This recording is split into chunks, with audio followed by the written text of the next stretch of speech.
क्या सिर्फ सत्ता चलाने वाले और दबदबा रखने वाले ही कोट सूट पहनेंगे? मैं कौन सा रंग बिरंगे कपड़े पहनकर आ रहा हूँ? सिर्फ दो ही रंग हैं, हम सबके दिल की तरह, ब्लैक एंड व्हाइट।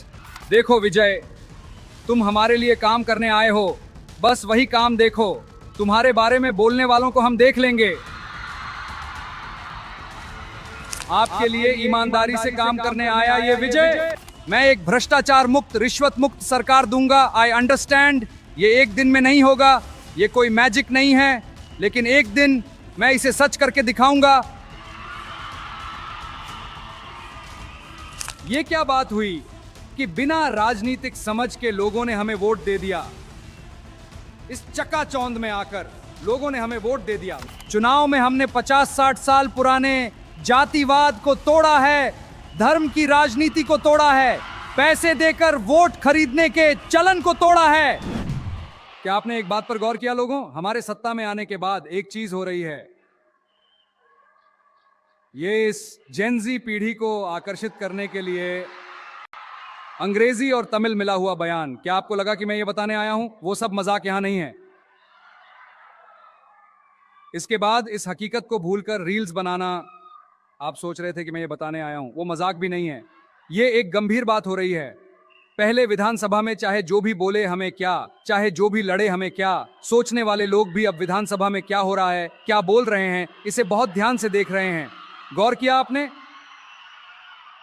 डीएमके के अंदाज में कहें तो रील्स बनाने वाले लोग अब न्यूज देख रहे हैं। इसमें हमें खुशी ही है, गर्व ही है।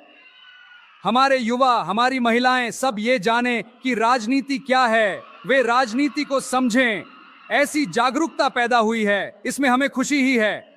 ये सब किसकी वजह से हुआ है ये मुझे बताने की जरूरत नहीं है, ये आप खुद ही अच्छी तरह जानते हैं।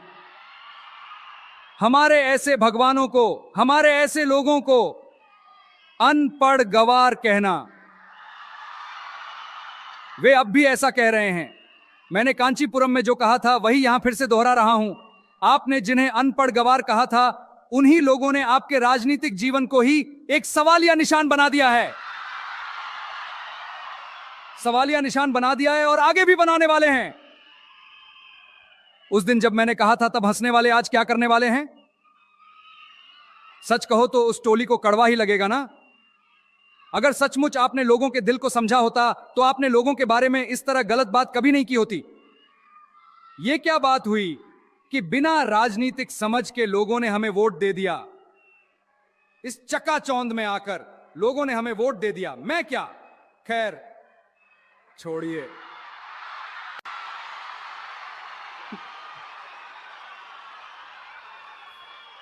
लोग जिन्होंने उन्हें वोट दिया, क्या वो लोग अच्छे हैं? वही लोग जिन्होंने हमें वोट दिया, क्या वो लोग बुरे हैं, अनपढ़ हैं? यही लोग तो इतने सालों से आपको वोट देते आ रहे थे। क्या वो सिर्फ आपके लिए किसी दूसरे प्लेनेट से आकर वोट देकर गए थे? अनपढ़ बोल रहे हो? अनपढ़ शब्द तो मुझे भी अच्छे से आता है, पर मैं बोलना नहीं चाहता। जैसे मेरे भाई विजयकांत अन्ना कहते थे। अन्ना जी ने जिस पार्टी की शुरुआत की थी उसे एक गुलामों का अड्डा किसने बना दिया सर? ये सब करने के बाद अब कहते हो सच बताओ मेरे सगे भाई। आपके वो सच्चे सगे भाई क्या कह रहे हैं जानते हैं सर? डीएमके की इस हालत की वजह, उस वजह को बाहर मत ढूंढिए। वो कह रहे हैं कि अपने परिवार के अंदर ही पूछिए। हम आपके लिए दिन रात मेहनत करके घिस चुके हैं। डीएमके की इस हालत की वजह बिना मेहनत किए ऐश करने वाले अपने परिवार के अंदर जाकर पूछिए, ऐसा कह रहे हैं। डीएमके का हर एक कार्यकर्ता यही कह रहा है। इसे समझे बिना आप हमारे और हमारे लोगों के बारे में उल्टा सीधा बोल रहे हैं। अगर आप लोगों के बारे में गलत बोलेंगे तो ये विजय सवाल पूछेगा, चुप नहीं बैठेगा। ये विजय और तमिलनाडु के लोग अलग अलग नहीं हैं। ये विजय ही तमिलनाडु के लोगों का एकमात्र सच्चा प्रतिनिधि है। ये आज भी सच है, कल भी सच होगा और आने वाले कल में भी यही सच रहेगा। मैं फिर से कहता हूं,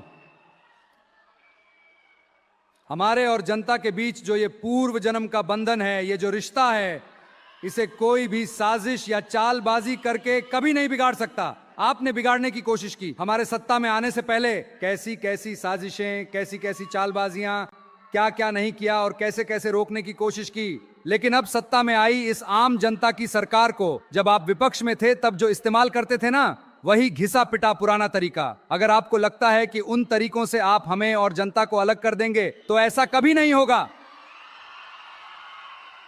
लोग अब बहुत समझदार हो गए हैं सर, बहुत समझदार हो गए हैं। इसलिए एक रचनात्मक विपक्ष की तरह काम करके लोगों का दिल जीतने की कोशिश कीजिए। पिछले 1 महीने में हुई कुछ बातें मैं आपके साथ शेयर करना चाहता हूं। ये जो 200 यूनिट बिजली, मुफ्त बिजली की घोषणा हमने की, उसमें पहले से जो 100 यूनिट थी वो डीएमके ने नहीं दी थी मैडम, वो जयललिता मैडम के समय की दी हुई थी। स्टालिन सर सत्ता जाने के उस गुस्से में बस बयानबाजी किए जा रहे हैं। आपने अपनी सरकार में क्या किया? जनता का पैसा जो तस्माक से लूटा गया था, उस भ्रष्टाचार की फाइल को बंद करने के लिए आप दर दर भटक रहे थे, लेकिन इस विजय ने जनता को परेशान करने वाले उसी तस्माक को बंद कर दिया। किसानों के कर्ज की माफी इस 1 महीने में जितना मुमकिन हो सका उसने किया। आप ही तो उस फंड से जुड़े सारे रास्ते बंद करके गए हैं। क्या उसे ठीक नहीं करना होगा? क्या उसे व्यवस्थित नहीं करना होगा? इसलिए मैं फिर से कहता हूं, यह विजय झूठ बोलकर धोखा देने के लिए राजनीति में नहीं आया है। मैं सिर्फ आपके साथ खड़े रहने के लिए राजनीति में आया हूं। इसमें कोई दो राय नहीं है। चिंता मत कीजिए, चिंता मत कीजिए मेरे किसान भाइयों। इसके बाद यह कानून व्यवस्था ठीक नहीं है, वो ठीक नहीं है कहकर डीएमके और बाकी लोग चिल्ला रहे हैं। मैं सिर्फ एक बात पूछता हूं, ये जो आप मॉडल सरकार चिल्लाते हैं, उसमें आप क्या छोड़कर गए हैं? एक भी शहर, एक भी गली नहीं बची जहां ड्रग्स का जाल इस तरह न फैला हो। अगर आपने उसे उसी वक्त शुरुआती दौर में ही काबू कर लिया होता तो क्या आज इतनी बच्चियों को, इतनी महिलाओं को खोने की नौबत आती? सब कुछ खुद करके अब इल्जाम मेरे सिर पर मढ़ रहे हैं। आप चाहे हम पर जो भी इल्जाम लगाएं जिससे लोग चैन से जी सकें, वो काम ये विजय जरूर करके दिखाएगा। इसीलिए मैंने काबिल पुलिस ऑफिसर्स को अपॉइंट किया है। काबिल पुलिस ऑफिसर्स की टीम को मैंने अपॉइंट किया है। महिलाओं की सुरक्षा के लिए सिंगापेन पुलिस फोर्स, अगले हफ्ते हम इसका उद्घाटन करने जा रहे हैं। गलती करने वालों को सजा और उनकी चार्जशीट, सब कुछ बहुत तेजी से, बहुत स्पीड से करने का काम सौंप दिया गया है। कोर्ट में भी दोषियों को कड़ी से कड़ी सजा दिलाने का काम बहुत जल्द पूरा करने को कहा गया है। इसलिए आप चाहे हम पर जो भी इल्जाम लगाएं, सच्चाई और मजबूती के साथ जनता के लिए जो भी जरूरी है वो सब ये विजय करके ही दिखाएगा। जब हम ये सब कहते हैं तो जानते हैं वो क्या कहेंगे? वो तो सत्ता में हैं ही नहीं, फिर आप उन पर क्यों उंगली उठा रहे हैं, ऐसा पूछेंगे। जो जड़ों में गर्म पानी डालकर गए हैं उन्हें बेनकाब ना करें तो और क्या करें? ये सब हमें जनता को साफ साफ बताना होगा ना। इसीलिए मैं ये सब कह रहा हूं। हम जनता के लिए इतना काम कर रहे हैं, लेकिन वो इन सब बातों को छोड़कर हॉर्स ट्रेडिंग कर रहा है, वो कर रहा है, ये कर रहा है कहकर झूठी कहानियां फैला रहे हैं। ये बुरी ताकत और खत्म हो चुकी ताकत, वही डीएमके और बाकी सब मिलकर चोरी छिपे, बिना किसी को बताए एक कोने में बैठकर सौदेबाजी कर रहे थे और मिलकर सरकार बनाकर लूटने का प्लान बना रहे थे। जानते हैं क्यों? क्योंकि अगर आपकी ये टीवी के सरकार बन गई तो उनका धंधा बंद हो जाएगा। वो लूटपाट, रिश्वतखोरी, भ्रष्टाचार सब खत्म हो जाएगा। यही वजह है। अगली बात स्टालिन सर, डीएमके अब सिर्फ एक बुरी ताकत नहीं है, वो जनता से बहुत दूर जा चुकी एक दूर की ताकत है।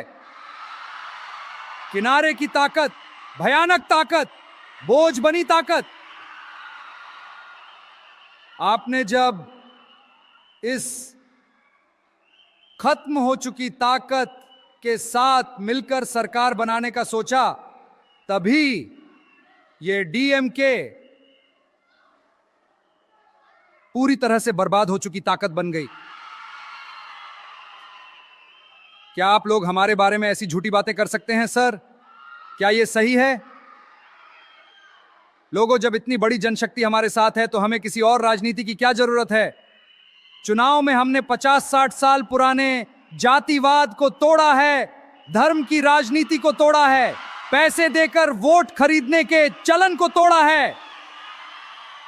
हम जो भी करेंगे कॉन्स्टिट्यूशन के दायरे में रहकर ही करेंगे। भले ही हमें अकेले बहुमत मिला हो, लेकिन जो लोग हम पर भरोसा करके गठबंधन में हमारा साथ देने आएंगे, हम उन्हें गले लगाएंगे। मैं आज फिर से यह घोषणा करता हूं, टीवीके की सरकार बिना किसी भेदभाव के सबके लिए काम करने वाली सरकार होगी। इसमें कोई बदलाव नहीं होगा। स्टालिन सर की तरह कोई ढुलमुल रवैया नहीं होगा। धर्मनिरपेक्षता के सिद्धांतों से कोई समझौता नहीं होगा। राज्य के अधिकारों से हम कभी समझौता नहीं करेंगे। नदी जल अधिकारों से कभी समझौता नहीं करेंगे। सामाजिक न्याय, समान न्याय और समानता के अधिकार से हम कभी समझौता नहीं करेंगे। इसलिए त्रिची पूर्वी निर्वाचन क्षेत्र के लोगों, तमिलनाडु के सभी 234 निर्वाचन क्षेत्र हमारे अपने क्षेत्र हैं। वहां चाहे कोई भी पार्टी जीती हो, वो हमारा ही क्षेत्र है। चाहे पेरंबूर हो या त्रिची पूर्वी, ये मेरी दो आंखों की तरह हैं। और उसमें भी त्रिची पूर्वी तो मेरे लाडले बच्चे जैसा है। इसलिए आने वाले उपचुनाव में आपके घर के ही किसी व्यक्ति को, आप में से ही किसी एक को हम उम्मीदवार बनाकर खड़ा करेंगे। जैसे आपने इस विजय को अपना समर्थन देकर और वोट देकर जिताया, वैसे ही आने वाले उपचुनाव में आप अपने उस उम्मीदवार को भी जिताएंगे। ऐसा मुझे पूरा भरोसा है। मैं इस पर पूरा विश्वास करता हूं। मैं आपके लिए काम करने आया हूं। आपके लिए हर काम मैं बहुत सोच समझकर करूंगा। मैं एक भ्रष्टाचार मुक्त, रिश्वत मुक्त सरकार दूंगा। I understand. ये एक दिन में नहीं होगा, ये कोई मैजिक नहीं है, लेकिन एक दिन मैं इसे सच करके दिखाऊंगा। अब मेरे पास और कोई काम नहीं है। आपके लिए काम करने के अलावा मेरा कर्तव्य अब सिर्फ अपनी जनता की सेवा करना ही है। एक बार फिर मुझे जिताने वाले तमिलनाडु के लोगों और त्रिची पूर्वी क्षेत्र के लोगों का मैं फिर से आभार व्यक्त करता हूं। कॉन्फिडेंट रहिए, सब अच्छा होगा, जीत पक्की है। फिर मिलने तक धन्यवाद, नमस्कार। Subscribe to One India and never miss an update. Download the One India app now.